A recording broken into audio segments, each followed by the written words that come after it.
Welcome to the NYSC Big Startup, a show about unlocking potential brought to you by NYSC and hosted by me, Guy Kawasaki.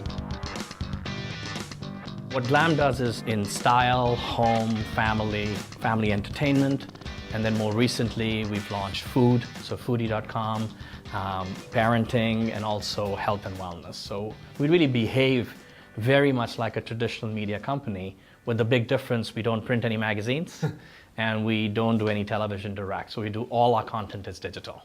How did you build a team of 500 great people here? As we know from history, just having great skilled people does not a great product make, because otherwise we would have more success.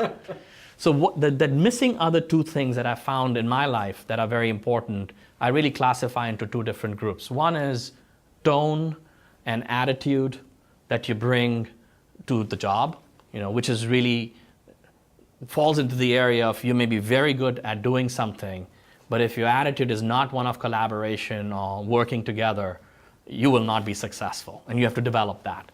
And then the third one is really over time. I also look at just your own development as a leader and your posture and all the things you take. So for me to build a great team, it's very important to build on all of these. So you've got to build skill, you have to build tone, you have to build posture, and then you have to have an environment in which great things can happen.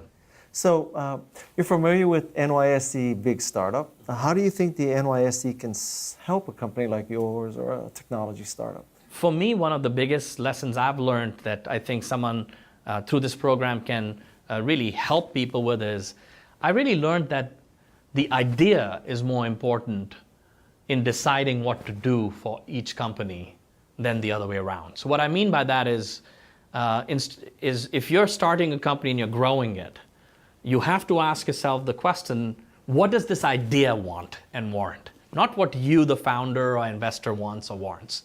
And I think, for someone like an NYSC, that's a very powerful place, because if you focus on ideas, an idea may say, I have to be a very large company to touch millions of people. Mm-hmm. Another idea might be, look, this idea is best suited one-on-one in very controlled environments. And I think that level of education would be very, very helpful, because people actually don't focus enough on asking the question, what does this idea warrant? You have any mistakes that you made that you want to talk about, lessons learned? I have started to use a word called the startup wiggle. And it visually and in the word has fully captured every startup I've been involved with, which is, you come up with great ideas, then you launch, and then the wiggle starts. And the wiggle is you kind of test this, no, that doesn't work. You go there and you wiggle, and hopefully you find the model. For us, really, the heart, which I've not really ever talked about, was embracing the change that had already occurred in the consumers' hearts. And that's an amazing feeling, because every company that actually doesn't embrace a consumer change that has already occurred is not believing in the reality of the user. So any final points of advice? I use an adage for myself that I want to only do things that I deeply love.